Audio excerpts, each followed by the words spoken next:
आप सभी को मेरा जय श्री राम, जय हनुमान जी। चलिए आज हम बात करते हैं कि आखिर हनुमान जी को हम कैसे बुला सकते हैं। मैं 3 तरीके आपको आज बता रहा हूँ, ध्यान से सुनें। देखिए, पहला जो तरीका है वह वैदिक सिद्धांत है, वैदिक सिद्धांत पे काम करता है। जैसे हम लोग हवन जब करते हैं ना, हवन होता है तो हवन में हनुमान जी के नाम की आहुतियाँ हम लोग देते हैं ना। इससे हनुमान जी महाराज को हम प्रकट कर सकते हैं। देखिए, आप बहुत सारे वीडियो देखे होंगे यूट्यूब पर, वीडियो हनुमान जी को प्रकट कैसे करते हैं, तो आप लोग शायद देखे होंगे। हवन जब हम करते हैं, उनके नाम की आहुतियाँ देते हैं, तो बाबा हनुमान जी महाराज स्वयं प्रकट हो सकते हैं, होते हैं। और उस जब हम हवन की जो आग जब जलती है ना, तो उसमें भी कभी कभी ऐसे दर्शन बाबा हनुमान जी महाराज के हो जाते हैं। और दूसरा जो तरीका है मंत्र जाप। जब हम मंत्र जाप करते हैं, मंत्र में जब हम जाप की शक्ति जब बढ़ाते हैं, जब मंत्र माला अधिक करते हैं, तो हमें ऐसा स्फूर्ति या फिर ऐसा अनुभव महसूस होता है कि पीछे कोई है। जो लोग हनुमान चालीसा का पाठ, बजरंग बाण का पाठ या फिर ऐसा जागृत अनुभव के लीजिए, या फिर जो लोग माला का जाप करते हैं, तो उन्हें कुछ ऐसा अनुभव ज़रूर होता है कि पीछे कोई खड़ा है, या फिर मेरे साथ कोई है, या फिर अंदर शरीर के अंदर कोई है, मुझे कोई ऊर्जा प्रदान कर रहा है। ये क्या है? ये बाबा हनुमान जी के दूत हैं, बाबा हनुमान जी की ही शक्तियाँ हैं। तो जब हम मंत्र जाप करते हैं तो भी बाबा हनुमान जी महाराज बहुत जल्दी हमसे जुड़ते हैं, कनेक्ट होते हैं और बहुत तेज़ी से आते हैं जब हम मंत्र का जाप करते हैं। चलिए, और तीसरा जो प्रकार है वह कैसे काम करता है। देखिए कि तीसरा जो प्रकार है ना, वह ये है कि आप लोग सुंदरकांड का पाठ या फिर श्री रामचरितमानस का पाठ आप लोग करें, तो भी बाबा हनुमान जी महाराज निश्चित ही वह तेज़ी से हमारी तरफ आते हैं। अच्छा, आते कैसे हैं? देखिए, जब आप लोग मंत्र का जाप करते हैं तब वह शक्तियाँ बहुत तेज़ी से आती हैं। और कैसे आती हैं? उग्र होकर के आती हैं, बहुत तेज़ी से। मतलब गुस्से में भी आ सकती हैं जब आप मंत्र का जाप करते हैं कि आखिर मेरे भक्त का ऐसा कौन सा काम है जो मुझे ये पुकार रहा है।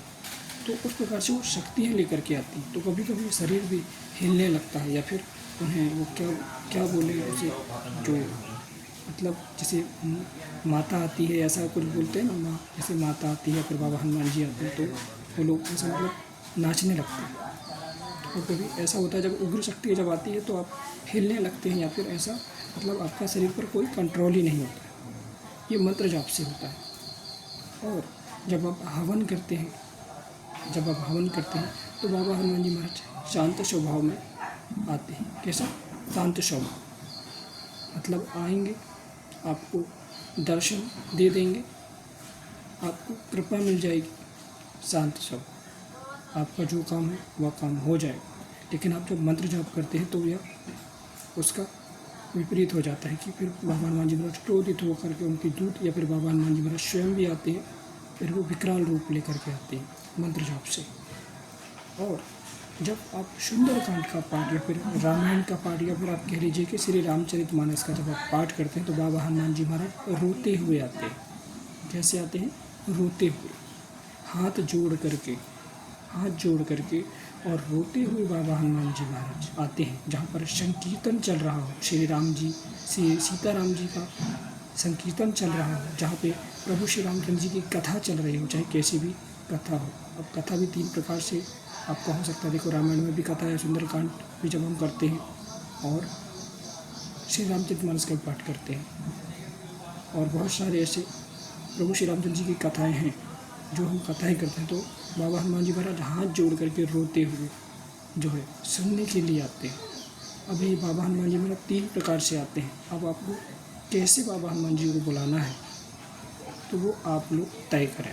मैंने आपको बता दिया है कि बाबा हनुमान जी महाराज को कैसे बुलाएं, समझ में आ गया होगा। बाकी आप लोग जो ध्यान से सुने होंगे तो आपको समझ में आ गया होगा कि आखिर 3 प्रकार से बाबा हनुमान जी महाराज को बुलाया जा सकता है। साधारण तरीके से, उग्र तरीके से और बाबा हनुमान जी महाराज स्वयं हाथ जोड़ करके आ जाते हैं। आपको पता है, मैंने आपको बता दिया है। बाकी आप लोग कैसा बुलाना चाहे बाबा हनुमान जी महाराज को, वो आप पर डिपेंड करता है कि आखिर आपका काम कैसा है और आप किस लिए बाबा हनुमान जी महाराज को बुला रहे हैं। देखिए, हनुमान जी महाराज आते ही आते, कलयुग के देवता ही हैं, कलयुग के राजा हैं बाबा हनुमान जी महाराज, कलयुग के राजा ही हैं और देवता चित्त न धरें, हनुमत से ही सर्व सुख कराएं। बाबा हनुमान जी महाराज और देवताओं से बिल्कुल अलग हैं। आप किसी भी देवी देवता की पूजा पाठ कर लीजिए और बाबा जो हनुमान जी महाराज की पूजा पाठ करिए आप, सभी देवताओं में बाबा हनुमान जी महाराज अलग हैं। हमारे 33 कोटि देवी देवताओं में बाबा हनुमान जी महाराज सबसे आपको अलग ही मिलेंगे, अलग ही देवता हैं, उनकी कृपा अलग है। वो किसी भी भक्त को कहीं भी पहुंचा सकते हैं, इतनी सामर्थ बाबा हनुमान जी में है। तो बाकी आप लोग समझ गए होंगे। जय श्री राम, जय हनुमान जी महाराज।